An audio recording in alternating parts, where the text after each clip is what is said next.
horse into thin air out in front of you instead of pushing him around. So think about supporting with your leg, but feeling him more on your bridle, Michaela. Feel him on the bridle. You know, I want a couple of pounds of pressure on both reins. See how the reins are sort of there, not there, not there, not there. Put some pressure on the, there you go. There you go. Exactly. And of course, when you put a little pressure on the rein, then he says, well, maybe I'm not going to come forward.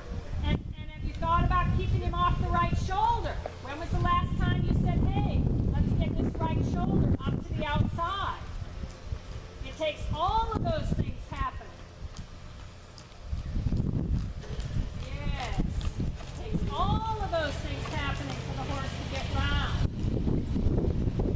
Let's read the quote again.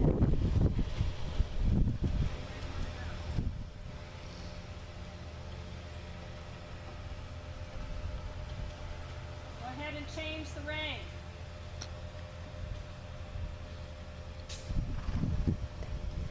A lot of things to coordinate, and you still get to the point where you compartmentalize and you focus too much on one thing, and there are multiple things that need your attention. None of them have to be perfect, but they all have to be present.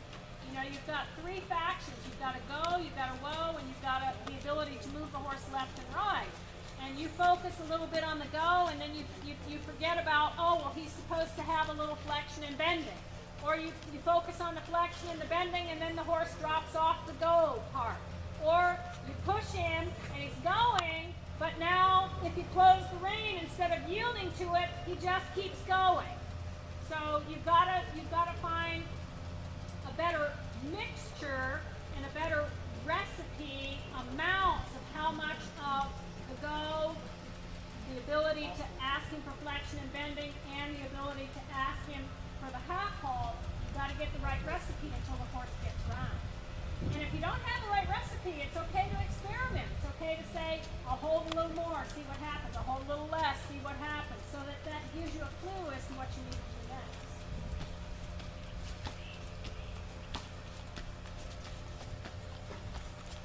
All right, let's go ahead and pick up the contact.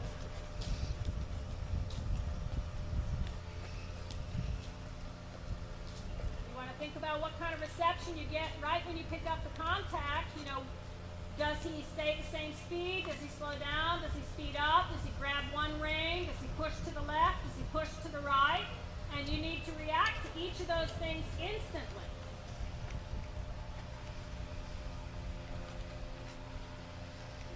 A little bit rounder would be great. A little bit lower in his neck, better. You know, and that's part of it. You have to learn, you know, from sitting up there, and every horse is a little bit different when you look at their neck, and that's why I'll be so happy when we get mirrors here, because a lot of times when you're sitting up there, you're thinking, is that neck in the right place? I'm not really sure. And if you ride on your own all the time, you know, practice makes perfect, but it's got to be perfect practice. So if you ride him with his neck not low enough or not forward enough, that becomes what happens every day. All right, so what's in your mind is we want to have his head and his neck low. We want to have him a little soft on the inside, his ribs up to the outside, and in a state of readiness for a good canter departure. The horse always needs to be in a state of readiness. That means balanced enough to do the next thing.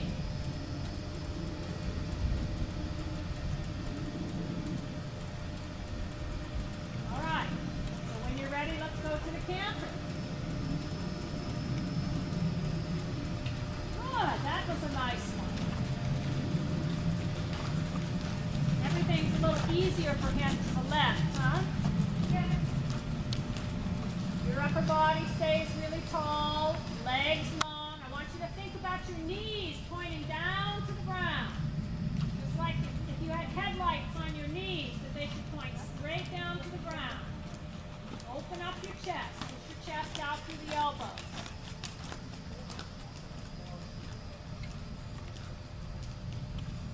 Good.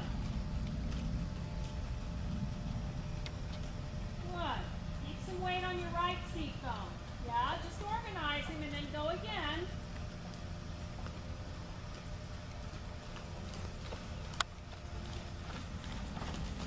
Okay. That's right. Keep some weight on your right seat bone. And when you're trying to put some weight on that seat bone, make sure your hips still follow. Better. Better. All right. And then a transition to the trot. Okay. Better. All right, so after the canter, you've got some real good energy there to work with. And so now you can afford to put some of your attention on the roundness part with your half pulse. Let his weight fall to the inside or the outside. Look out ahead of yourself a few strides. Now that you're driving, you have more experience. You realize that when you drive the car, you have to look ahead of yourself and plan. So don't let it come as a surprise to you that he will choose the path of the circle if you don't. Really important. You choose the path. And as soon as you start choosing the path, look how round your horse becomes. Because now you're responding to him in real time. That's correct. That's correct. When you're ready, let's let him walk. Much better. Let him have a long rein. That's the spunkier side. I'm sorry? That's the spunkier side of it. Yeah. Yeah, for sure. That's the easier side for him, no doubt. You're a good boy, Cowboy. I'm the one who's tired. He's not tired. Yeah. He's never tired.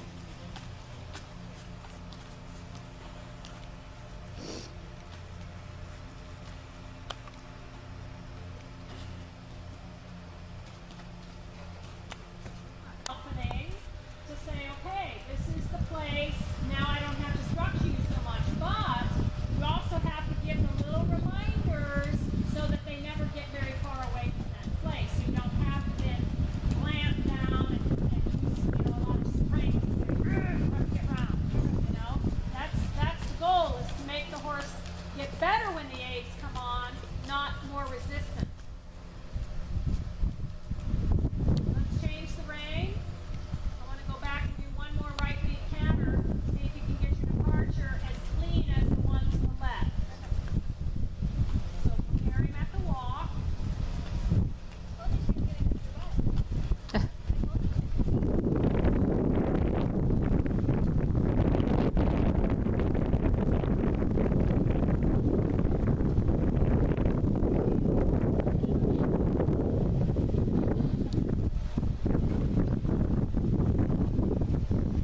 Take your time. Relax your hips, Michaela. Relax your hips. Relax your elbows. You need to move him a little bit. Try moving his shoulder a little bit off to the outside. Leg yield him a step or two and see if that doesn't talk him into a little more cooperation.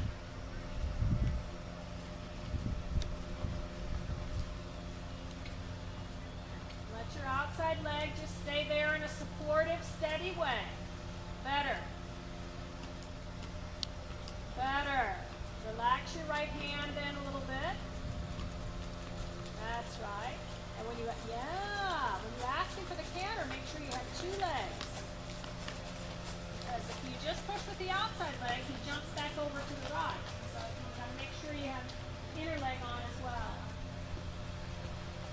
And when you're ready. All right. Good job. Good job. And see, when you get a nice clean departure, then you get a canter that's better balanced.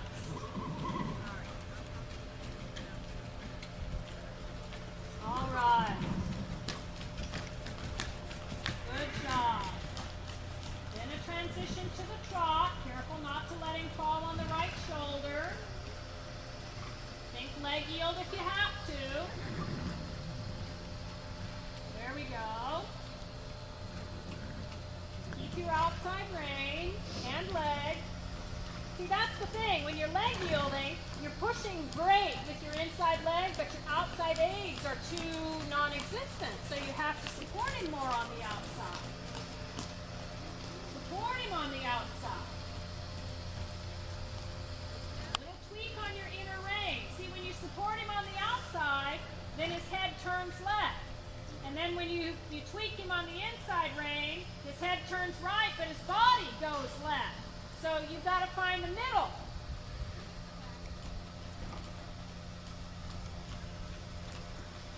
Spiral in on the circle. What effect does that have? So what does that tell you about what you're missing? Okay, where? Outside leg. Okay, and rein. And then the horse got round, right? So now go back out to the big circle, but put your aids on as if you want to spiral in.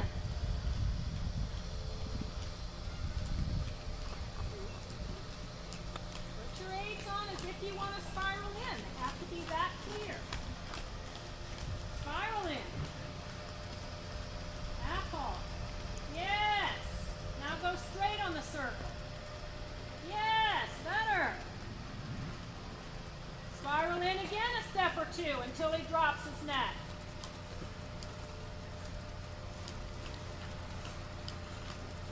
Half halts left.